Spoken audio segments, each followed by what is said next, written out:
دوستوں، آج میں آپ کو ایک ایسی کہانی سنانے جا رہا ہوں جو صرف ایک کہانی نہیں ہے بلکہ یہ ہمارے ایمان کی بنیاد ہے، ہماری محبت کا پیغام ہے اور ہماری زندگی کی سچائی ہے۔ یہ ہے کربلا کی کہانی، حضرت امام حسین اور ان کے ساتھیوں کی بے مثال قربانی کی کہانی۔ بات شروع ہوتی ہے اس وقت سے جب رسول اللہ اس دنیا سے پردہ فرما گئے تھے۔ ان کے بعد خلافت کا مسئلہ آیا، حضرت ابو بکر، پھر حضرت عمر، پھر حضرت عثمان خلیفہ بنے۔ حضرت عثمان کے شہید ہونے کے بعد حضرت علی خلیفہ بنے، لیکن یہ وقت بہت مشکل کا تھا۔ امید گھرانے کے لوگ جو حضرت معاویہ کے ساتھ تھے، انہوں نے حضرت علی کی خلافت کو نہیں مانا۔ حضرت علی کے زمانے میں کئی جنگ ہوئی، جمل کی جنگ، صفین کی جنگ، یہ سب فتنے تھے جو مسلم امت میں آ گئے تھے۔ حضرت علی کی شہادت کے بعد ان کے بیٹے حضرت حسن خلیفہ بنے، لیکن معاویہ سے صلح کر کے انہوں نے خلافت چھوڑ دی۔ اس کے بعد معاویہ خلیفہ بن گئے اور امید خلافت کی شروعات ہوئی۔ معاویہ نے اپنے بیٹے یزید کو اپنا وارث بنایا، یہیں سے اصلی مسئلہ شروع ہوا۔ یزید ایک ایسا آدمی تھا جو شراب پیتا تھا، جوا کھیلتا تھا اور اسلام کے اصولوں کے خلاف چلتا تھا۔ وہ خلافت کو بادشاہت میں تبدیل کرنا چاہتا تھا۔ معاویہ کی موت کے بعد یزید نے خود کو خلیفہ گھوشت کر دیا۔ اس نے سب سے پہلے حضرت امام حسین سے بیعت، وفاداری کی قسم مانگی، لیکن حضرت امام حسین نے صاف طور پر انکار کر دیا۔ امام حسین نے کہا، میں ایسے ویکتی کی بیعت نہیں کر سکتا جو اسلام کے اصولوں کے خلاف چلتا ہے۔ یزید جیسا ویکتی خلیفہ بننے کے لائق نہیں ہے۔ یزید کو یہ بات بہت بری لگی۔ اس نے طے کیا کہ وہ امام حسین کو زبردستی بیعت کرنے پر مجبور کرے گا یا پھر انہیں ختم کر دے گا۔ مدینہ شریف میں حالات بگڑتے جا رہے تھے۔ یزید کے گرگے امام حسین پر دباؤ ڈال رہے تھے۔ ایسے میں امام حسین نے مدینہ چھوڑنے کا فیصلہ کیا۔ وہ مکہ شریف چلے گئے۔ مکہ میں امام حسین کچھ مہینے رہے۔ اس دوران کوفے کے لوگوں نے انہیں کئی خط بھیجے۔ کوفہ عراق کا ایک بڑا شہر تھا جہاں حضرت علی کا بہت پربھاؤ تھا۔ کوفے کے لوگوں نے امام حسین سے کہا، حضور آپ یہاں آ جائیے، ہم آپ کے ساتھ ہیں، ہم یزید کے خلاف لڑنے کو تیار ہیں، آپ ہمارے امام بنیے۔ ہزاروں لوگوں نے ایسے خط بھیجے۔ امام حسین نے اپنے چچیرے بھائی مسلم بن عقیل کو کوفہ بھیجا تاکہ وہ وہاں کی استھتی کا جائزہ لے۔ مسلم بن عقیل کوفہ پہنچے تو دیکھا کہ واقعی ہزاروں لوگ امام حسین کا ساتھ دینے کو تیار ہیں۔ انہوں نے امام حسین کو خط لکھا کہ آپ یہاں آ سکتے ہیں، لیکن یزید کو اس بات کی خبر مل گئی۔ اس نے عبید اللہ بن زیاد کو کوفہ کا گورنر بنا دیا۔ ابن زیاد ایک بہت کرور آدمی تھا۔ اس نے پہنچتے ہی کوفے میں آتنک پھیلا دیا۔ جو لوگ امام حسین کا ساتھ دینے کی بات کر رہے تھے انہیں دھمکایا جانے لگا۔ کچھ کو گرفتار کر لیا گیا، کچھ کو مار دیا گیا۔ ڈر کے مارے لوگ اپنے گھروں میں چھپ گئے۔ مسلم بن عقیل اکیلے پڑ گئے۔ انہوں نے ایک انتم کوشش کی، لیکن جب وہ مسجد سے نکلے تو دیکھا کہ ساتھ دینے والے سب لوگ غائب ہو گئے ہیں۔ اکیلے پڑنے پر انہیں گرفتار کر لیا گیا اور شہید کر دیا گیا۔ ادھر امام حسین کوفہ کے لیے روانہ ہو چکے تھے۔ ان کے ساتھ ان کا پورا خاندان تھا، ان کی بیویاں، بچے، بھائی بہن، رشتہ دار، کل ملا کر 72 لوگ تھے، جن میں عورتیں اور بچے بھی شامل تھے۔ جب وہ راستے میں تھے تو انہیں مسلم بن عقیل کی شہادت کی خبر ملی۔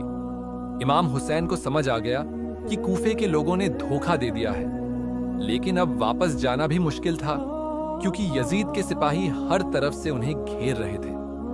مکہ واپس جانے کا راستہ بھی بند کر دیا گیا تھا۔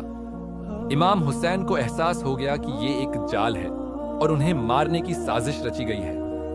کربلا کے میدان میں پہنچ کر امام حسین نے اپنا کیمپ لگایا۔ یہ دریائے فرات کے کنارے ایک جگہ تھی۔ یہاں یزید کی فوج بھی آ پہنچی۔ حر بن یزید ریاحی کے کمانڈ میں 1000 سپاہی پہلے آئے، پھر عمر بن سعد کے کمانڈ میں اور بھی فوج آتی رہی۔ کچھ دنوں میں یزید کی فوج کی تعداد 30,000 تک پہنچ گئی۔ ادھر امام حسین کے ساتھ صرف 72 لوگ تھے۔ عمر بن سعد نے امام حسین کے پاس پیغام بھیجا کہ وہ یزید کی بیعت کر لیں تو انہیں چھوڑ دیا جائے گا۔ लेकिन इमाम हुसैन ने साफ तौर पर मना कर दिया। उन्होंने कहा, मैं कभी भी यजीद जैसे जालिम की बैत नहीं करूंगा। इस्लाम को बचाने के लिए अगर मुझे अपनी जान देनी पड़े तो मैं तैयार हूं। इमाम हुसैन ने दुश्मन की फौज के सामने तकरीर की। उन्होंने कहा, ए लोगो, तुम जानते हो कि मैं कौन हूं। मैं रसूल अल्लाह का नवासा हूं। मेरी माँ फातिमा रसूल अल्लाह की बेटी है। मेरे नाना ने मुझे प्यार से पाला है। क्या तुम्हें ये याद नहीं कि नाना जान मुझे और मेरे भाई हसन को अपने कंधों पर बिठाकर घुमाते थे? क्या तुम्हें वो हदीस याद नहीं जिसमें नाना जान ने कहा था कि हसन और हुसैन जन्नत के नौजवानों के सरदार हैं? मैं तुमसे सिर्फ एक बात कहता हूं, मैं यजीद जैसे फासिक आदमी की बैत नहीं कर सकता। अगर तुम मुझे मारना चाहते हो तो मार दो, लेकिन मैं इस्लाम के साथ गद्दारी नहीं करूंगा। यजीद की फौज में से कुछ लोग इमाम हुसैन की बात सुनकर रोने लगे। उन्हें एहसास हुआ कि वो कितनी बड़ी गलती कर रहे हैं। हुर बिन यजीद रियाही, जो पहले यजीद का कमांडर था, वो इमाम हुसैन के पास आकर माफी मांगी और उनका साथ दे दिया। 9 मुहर्रम की रात इमाम हुसैन ने अपने साथियों से कहा, कल की रात अंधेरी है, तुम लोग चाहो तो यहां से चले जा सकते हो, मैं तुम्हें इजाजत देता हूं। लेकिन उनके सभी साथियों ने कहा, हुजूर, हम आपको अकेला छोड़कर कहीं नहीं जाएंगे। हमारी जान आपके लिए कुर्बान है। अब्बास, जो इमाम हुसैन के भाई थे, उन्होंने कहा, भाई, आपके रहते मैं कैसे जा सकता हूं? मैं आपके साथ हूं, जीने में भी और मरने में भी। उनके बेटे अली अकबर ने कहा, अब्बा जान, आपके साथ मरना मेरे लिए सबसे बड़ा फक्र है। उनके 18 साल के बेटे अली असगर भी साथ थे। सभी ने कहा कि वो इमाम हुसैन को अकेला नहीं छोड़ेंगे। उधर यजीद की फौज ने करबला में पानी बंद कर दिया था। दरियाए फुरात से पानी लेने नहीं दिया जा रहा था। 3 दिन से प्यास के मारे बच्चे तड़प रहे थे। छोटे बच्चे रो रहे थे कि उन्हें पानी चाहिए। 10 मुहर्रम का दिन आया। इसे आशूरा का दिन कहते हैं। इस दिन जंग शुरू हुई। सुबह नमाज के बाद इमाम हुसैन ने अपने साथियों को तैयार किया। उन्होंने आखिरी बार दुश्मनों से कहा कि वो अपनी गलती समझ जाएं, लेकिन यजीद की फौज ने जंग शुरू कर दी। पहले हुर बिन यजीद रियाही मैदान में आए, जो पहले यजीद के कमांडर थे, लेकिन बाद में इमाम हुसैन का साथ दे दिया था। वो बहादुरी से लड़े और शहीद हो गए। फिर एक एक करके इमाम हुसैन के साथी मैदान में आए। सबसे पहले उनके दोस्त और साथी गए, फिर रिश्तेदार गए। हबीब बिन मुजाहिर एक बुजुर्ग साहब थे जो इमाम हुसैन के बचपन के दोस्त थे। वो भी बहादुरी से लड़े और शहीद हुए। मुस्लिम बिन औसजा भी शहीद हुए। एक एक करके सभी साथी शहीद होते गए। फिर इमाम हुसैन के रिश्तेदारों की बारी आई। उनके भाई बंद, भतीजे एक एक करके मैदान में गए। कासिम बिन हसन, जो इमाम हुसैन के भतीजे थे, वो भी शहीद हुए। अब्दुल्लाह बिन मुस्लिम भी शहीद हुए। दोपहर के वक्त अली अकबर की बारी आई। ये इमाम हुसैन के बड़े बेटे थे। वो देखने में बिल्कुल अपने नाना रसूल अल्लाह की तरह लगते थे। अली अकबर ने अपने वालिद से इजाजत मांगी। इमाम हुसैन ने उन्हें सीने से लगाया और दुआ दी। अली अकबर मैदान में गए और बहादुरी से लड़े। वो कई दुश्मनों को मार गिराया, लेकिन आखिर में एक तीर उनके गले में लगा और वो शहीद हो गए। इमाम हुसैन दौड़कर अपने बेटे के पास गए। अली अकबर ने आखिरी सांस में कहा, अब्बा जान, आप पर मेरा सलाम, और इतना कहकर दम तोड़ दिया। इमाम हुसैन का दिल टूट गया। वो रोते हुए अपने बेटे को कैंप में लेकर आए। वहां औरतें और बच्चे भी रो रहे थे। इसके बाद अब्बास की बारी आई। वो इमाम हुसैन के सगे भाई थे। उन्हें कैंप से बच्चों के रोने की आवाज आ रही थी, जो प्यास के मारे तड़प रहे थे। अब्बास ने इमाम हुसैन से कहा, भाई, मैं बच्चों के लिए पानी लेकर आता हूं। वो एक मश्क पानी का बर्तन लेकर दरियाए फुरात की तरफ गए। रास्ते में हजारों दुश्मन थे, लेकिन वो बहादुरी से लड़ते हुए दरिया तक पहुंचे। जब वो पानी भर रहे थे तो उन्हें बहुत प्यास लगी। 3 दिन से उन्होंने भी पानी नहीं पिया था, लेकिन जब वो पानी पीने लगे तो उन्हें ख्याल आया कि कैंप में बच्चे प्यासे हैं। उन्होंने कहा, मैं कैसे पानी पी सकता हूं जब मेरे भाई के बच्चे प्यासे हैं, और पानी फेंक दिया। वापसी में दुश्मनों ने उन्हें घेर लिया। एक तीर उनके दाहिने हाथ में लगा, वो कट गया। फिर बाएं हाथ में तीर लगा, वो भी कट गया। लेकिन फिर भी वो मश्क को दांतों से पकड़कर कैंप की तरफ बढ़ रहे थे। तभी एक तीर मश्क में लगा और सारा पानी बह गया। इसके बाद एक और तीर उनकी आंख में लगा और वो शहीद हो गए। इमाम हुसैन को जब अब्बास की शहादत की खबर मिली तो वो बेहद गमगीन हुए। उन्होंने कहा, अब मेरी कमर टूट गई। अब इमाम हुसैन अकेले रह गए थे। उनके सभी साथी, रिश्तेदार, बेटे शहीद हो चुके थे। सिर्फ उनका 6 महीने का बेटा अली असगर बचा था। इमाम हुसैन ने अली असगर को गोद में उठाया और दुश्मनों के सामने पेश किया। उन्होंने कहा, यह मासूम बच्चा है, इसका क्या गुनाह है? अगर तुम मुझसे नाराज हो तो इस बच्चे को पानी तो दे दो। लेकिन यजीद की फौज में से हुरमुला नाम के एक शख्स ने तीर चलाया जो छोटे बच्चे के गले में जा लगा। अली असगर इमाम हुसैन की बाहों में शहीद हो गया।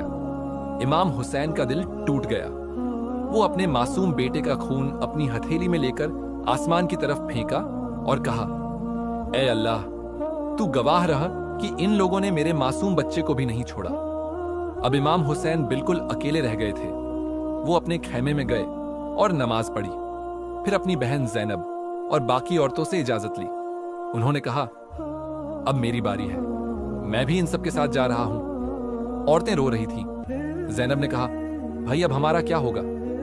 इमाम हुसैन ने कहा, अल्लाह तुम्हारा हाफिज है, तुम सब्र करना। इसके बाद इमाम हुसैन मैदान में आए। वो अकेले थे और सामने 30,000 की फौज थी, लेकिन उनके चेहरे पर कोई डर नहीं था। उन्होंने आखिरी बार दुश्मनों से कहा, तुम लोग जानते हो कि मैं कौन हूं। मेरे नाना ने इस्लाम के लिए कितनी मेहनत की है। आज तुम उन्हीं के नवासे को मार रहे हो। अल्लाह के यहां तुम्हें इसका जवाब देना होगा। जंग शुरू हुई। इमाम हुसैन अकेले होकर भी बहुत बहादुरी से लड़े। वो कई दुश्मनों को मार गिराते रहे, लेकिन वो एक थे और दुश्मन हजारों में थे। धीरे धीरे उनके बदन पर तीरों और तलवारों के घाव बढ़ते गए। वो प्यास के मारे भी बहुत परेशान थे। 3 दिन से पानी नहीं पिया था। आखिर में वो अपने घोड़े से गिर पड़े। उनका चेहरा जमीन पर लग गया। वो बहुत जख्मी हो चुके थे, लेकिन अभी भी जिंदा थे। इब्न मुल्जम नाम के एक शख्स ने उनकी तरफ तलवार उठाई, लेकिन हिम्मत नहीं हुई। वो रसूल अल्लाह के नवासे को मारने से डर रहा था। तभी शिमर नाम का एक बदमाश आया। उसने कहा, तुम क्यों झिझक रहे हो? और उसने इमाम हुसैन का सर काट दिया। जब इमाम हुसैन का सर कटा तो कहते हैं कि आसमान से खून की बारिश हुई। जमीन हिल गई। सूरज का रंग लाल हो गया। यजीद के सिपाहियों ने इमाम हुसैन के पाक बदन को घोड़ों से कुचलवाया, यहां तक कि उन्होंने सभी शहीदों के सरों को काटकर लंबी लकड़ियों पर लगा दिया। इसके बाद उन्होंने कैंप पर हमला किया। औरतों और बच्चों को कैदी बना लिया। उनके खैमे जला दिए। औरतों से उनके गहने छीन लिए। ज़ैनब और बाकी औरतों को रस्सियों से बांधकर कैदी बनाया गया। वो सब रो रहे थे। उन्होंने अपने प्यारे लोगों को अपनी आंखों के सामने मरते देखा था। सबसे दुखदाई बात यह थी कि इमाम हुसैन का छोटा बेटा अली जैनुल आबिदीन बीमार था। वो बुखार में था, इसीलिए जंग में नहीं जा सका था। उसे भी कैदी बना लिया गया। यजीद के सिपाही शहीदों के सरों को लेकर पहले कूफे गए। वहां के गवर्नर इब्न ज़ियाद ने इमाम हुसैन का सर देखकर खुशी मनाई। उसने एक छड़ी से इमाम हुसैन के मुबारक होठों को मारा। तभी एक बुजुर्ग साहब अनस बिन मालिक खड़े हुए और कहा, रुक जा, इन होठों को मैंने रसूल अल्लाह को चूमते देखा है। और वो रोने लगे। कूफे में औरतों और बच्चों के साथ बहुत बुरा सलूक किया गया। लोग उन्हें तमाशे की तरह देखते थे। कूफे से यजीद के सिपाही शहीदों के सरों और कैदियों को लेकर दमिश्क शाम चले गए, जहां यजीद का दरबार था। दमिश्क पहुंचकर यजीद ने अपने दरबार में इमाम हुसैन का सर मंगवाया। जब वो सोने की तश्तरी में इमाम हुसैन का सर लाया गया तो यजीद बहुत खुश हुआ। उसने अपनी छड़ी से इमाम हुसैन के चेहरे और दांतों को मारना शुरू किया। तभी दरबार में एक बुजुर्ग सहाबी अब्बू बरजा असलमी खड़े हुए। उन्होंने कहा, यजीद, तू क्या कर रहा है? मैंने अपनी आंखों से देखा है कि रसूल अल्लाह इन्हीं होठों को चूमते थे, इन्हीं दांतों को प्यार करते थे। तू इन पर छड़ी उठा रहा है? यजीद ने अब्बू बरजा को चुप करा दिया और कहा, बूढ़े, अपनी बात अपने तक रख। फिर यजीद ने ज़ैनब और बाकी कैदी औरतों को दरबार में पेश करने का हुक्म दिया। जब औरतें दरबार में आईं, तो लोग उन्हें घूर रहे थे। ज़ैनब का चेहरा नकाब से ढका था, लेकिन उनकी आंखों से आंसू बह रहे थे। यजीद ने मजाक उड़ाते हुए कहा, देखो कैसे अल्लाह ने मुझे फतह दी है। तभी ज़ैनब खड़ी हुई और उन्होंने ऐसी तकरीर की जो इतिहास में मशहूर है। उन्होंने कहा, ए यजीद, तू समझता है कि तूने हमें जलील किया है? तू गलत समझ रहा है। अल्लाह की कसम, तूने सिर्फ अपने आप को जलील किया है। तू रसूल अल्लाह के खानदान से बदला ले रहा है, लेकिन तुझे पता है कि अल्लाह के यहां तेरा क्या हश्र होगा। तूने आज एक गुनाह किया है जिसकी वजह से कयामत तक तेरा नाम बदनाम रहेगा। तूने रसूल अल्लाह के नवासे को मारा है, लेकिन याद रख, हुसैन मरकर भी जिंदा है और तू जिंदा होकर भी मरा हुआ है। ज़ैनब की ये तकरीर सुनकर पूरा दरबार हैरान रह गया। यजीद को एहसास हुआ कि उसने कितनी बड़ी गलती की है, लेकिन अब बहुत देर हो चुकी थी। कुछ दिन बाद यजीद को डर लगने लगा कि कहीं लोग बगावत न कर दें। उसने कैदियों को वापस मदीना भेजने का फैसला किया। जब काफिला मदीना पहुंचा तो पूरा शहर मातम में डूब गया। लोग रो रहे थे। रसूल अल्लाह के नवासे की शहादत की खबर सुनकर हर आंख में आंसू थे।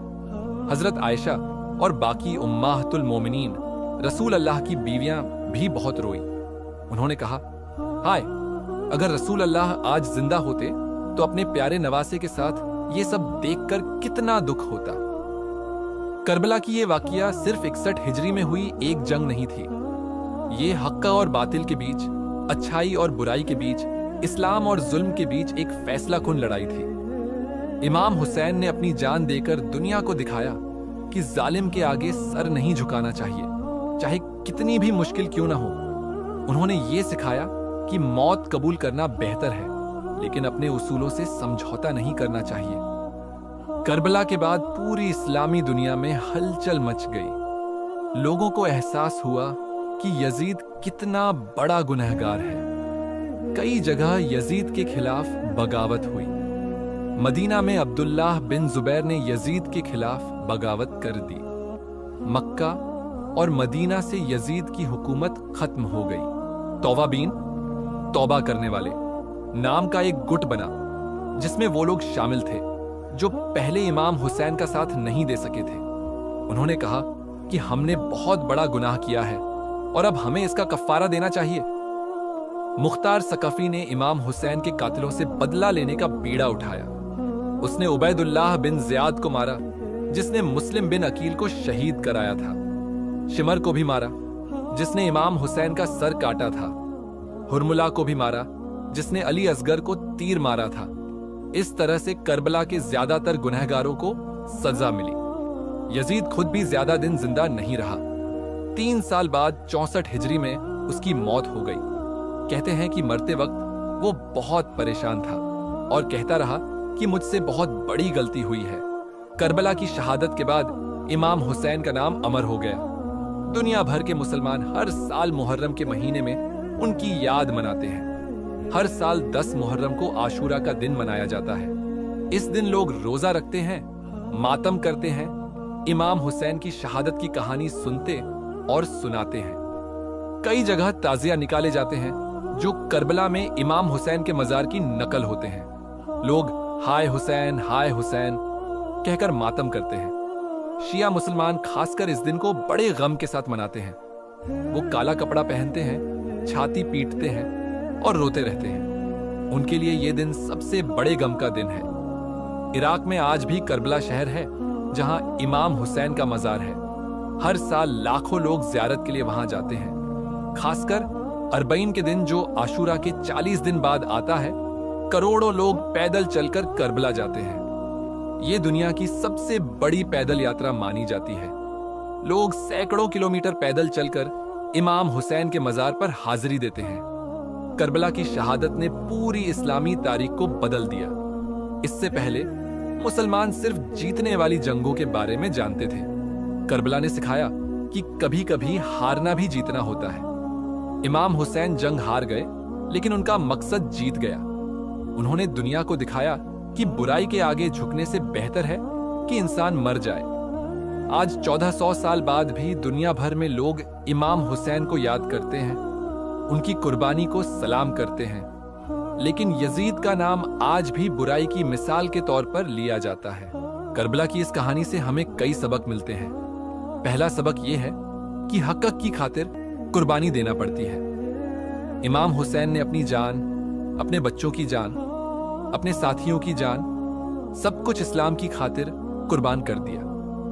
دوسرا سبق یہ ہے کہ ظالم کے آگے کبھی سر نہیں جھکانا چاہیے، چاہے وہ کتنا بھی طاقتور کیوں نہ ہو۔ امام حسین کے سامنے 30,000 کی فوج تھی، لیکن انہوں نے ہار نہیں مانی۔ تیسرا سبق یہ ہے کہ کبھی کبھی ہارنا بھی جیتنا ہوتا ہے۔ امام حسین جنگ ہار گئے، لیکن اتہاس میں جیت گئے۔ آج بھی لوگ انہیں یاد کرتے ہیں اور یزید کو کوستے ہیں۔ چوتھا سبق یہ ہے کہ سچائی کبھی نہیں مرتی۔ امام حسین کو مار دیا گیا، لیکن ان کا پیغام آج بھی زندہ ہے، ان کی آواز آج بھی گونجتی ہے۔ پانچواں سبق یہ ہے کہ خاندانی اور رشتہ داری کے بندھن کتنے مضبوط ہوتے ہیں۔ امام حسین کے ساتھ ان کا پورا خاندان تھا، کسی نے انہیں اکیلا نہیں چھوڑا۔ چھٹا سبق یہ ہے کہ عورتیں بھی بہت بہادر ہوتی ہیں۔ زینب نے یزید کے دربار میں جو تقریر کی، وہ اتہاس کی سب سے بہادری بھری تقریر مانی جاتی ہے۔ ساتواں سبق یہ ہے کہ بچے بھی بڑوں سے کم نہیں ہوتے۔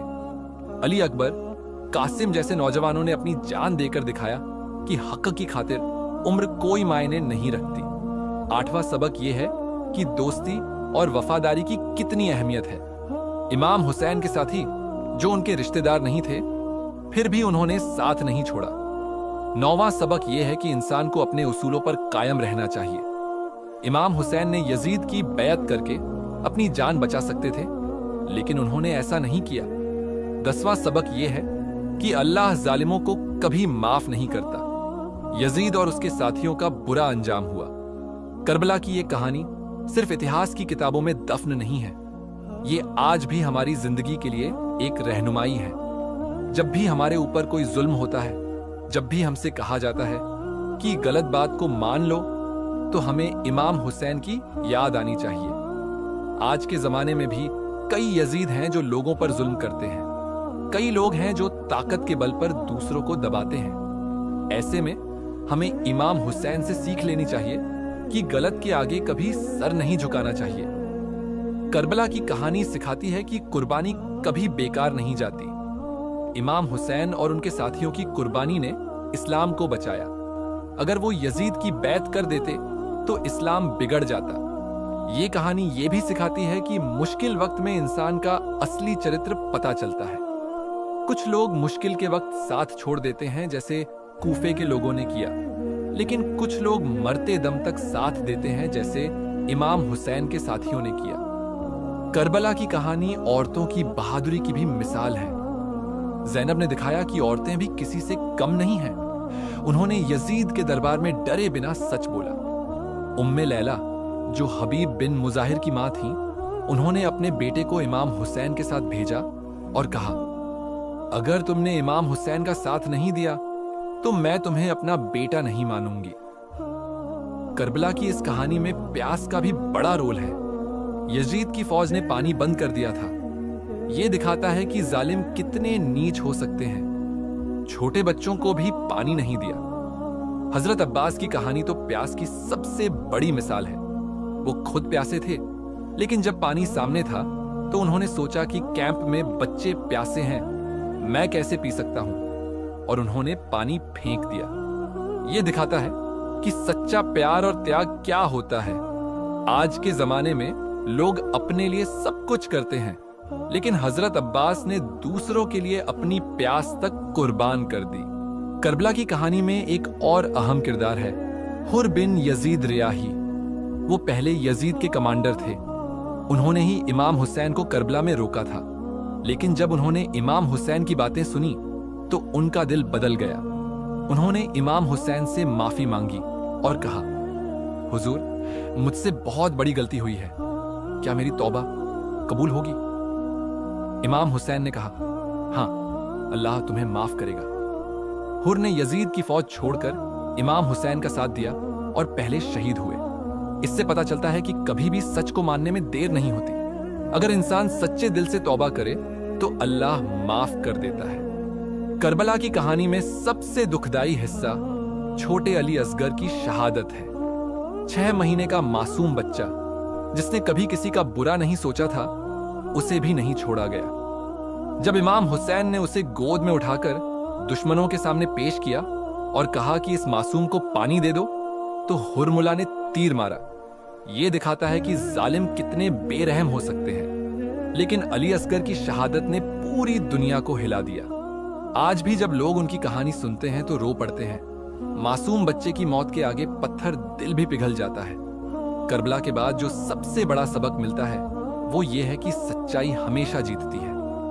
इमाम हुसैन उस दिन हार गए, लेकिन इतिहास में जीत गए। आज कौन याद करता है यजीद के सिपाहियों को, लेकिन इमाम हुसैन को पूरी दुनिया याद करती है।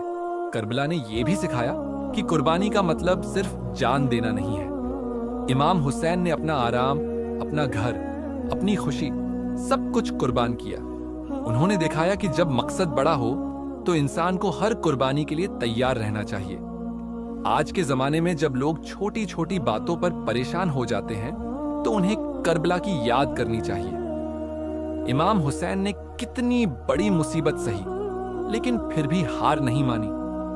करबला की कहानी यह भी सिखाती है कि कभी कभी अकेले चलना पड़ता है। जब सारी दुनिया गलत रास्ते पर हो तो भी सच के साथ खड़ा रहना पड़ता है। इमाम हुसैन अकेले थे, लेकिन सच के साथ थे। आज भी जब कोई इंसान सच के लिए खड़ा होता है तो उसे अकेलापन महसूस होता है, लेकिन करबला की कहानी कहती है कि सच के साथ खड़ा होने वाला कभी अकेला नहीं होता, अल्लाह उसके साथ होता है। करबला की शहादत के बाद जो मातम शुरू हुआ वो आज तक जारी है। हर साल मुहर्रम में लोग रोते हैं, गम मनाते हैं। ये दिखाता है कि सच्ची मोहब्बत कभी खत्म नहीं होती। 1400 साल बाद भी लोग इमाम हुसैन के लिए रोते हैं। उनकी याद में मजलिसें होती हैं, नौहे पढ़े जाते हैं, मरसिए कहे जाते हैं। ये सब इसलिए कि उन्होंने जो कुर्बानी दी वो हमेशा के लिए मिसाल बन गई। करबला की कहानी में एक और अहम बात यह है कि इमाम हुसैन ने कभी बदला लेने की बात नहीं कही। उन्होंने हमेशा सब्र की तलकीन की। यहां तक कि जब उन्हें मारा जा रहा था तो भी उन्होंने अपने मारने वालों के लिए बद्दुआ नहीं की। ये इस्लाम की सच्ची तालीम है। बुराई का जवाब बुराई से नहीं देना चाहिए। सब्र और बर्दाश्त से काम लेना चाहिए। अल्लाह जालिमों से खुद निपटता है। करबला के बाद जो लोग इमाम हुसैन के कातिलों से बदला लेने निकले वो अलग बात है, लेकिन खुद इमाम हुसैन ने कभी बदले की बात नहीं कही। आज की दुनिया में जहां हर जगह नफरत और दुश्मनी है, वहां करबला की ये मिसाल बहुत अहम है। ये सिखाती है कि माफ करना और सब्र करना बदला लेने से बेहतर है। करबला की कहानी का अंत बहुत दुखदाई है, लेकिन इसका पैगाम बहुत उम्मीद भरा है। ये कहानी कहती है कि बुराई चाहे कितनी भी ताकतवर हो, अच्छाई हमेशा जीतती है। जुल्म चाहे कितना भी हो, इंसाफ आकर रहता है। इमाम हुसैन और उनके साथियों की कुर्बानी व्यर्थ नहीं गई। उन्होंने इस्लाम को बचाया, सच्चाई को जिंदा रखा और आने वाली नस्लों के लिए एक रोशन मिसाल छोड़ी। आज जब हम करबला की कहानी सुनते हैं तो हमारे दिल में सिर्फ गम नहीं बल्कि फख्र भी होना चाहिए कि हमारे दीन में ऐसे हीरो हैं जिन्होंने हक के लिए सब कुछ कुर्बान कर दिया। करबला की कहानी सिर्फ मुसलमानों के लिए नहीं बल्कि पूरी इंसानियत के लिए एक सबक है। ये सिखाती है कि जुल्म के खिलाफ आवाज उठाना हर इंसान का फर्ज है।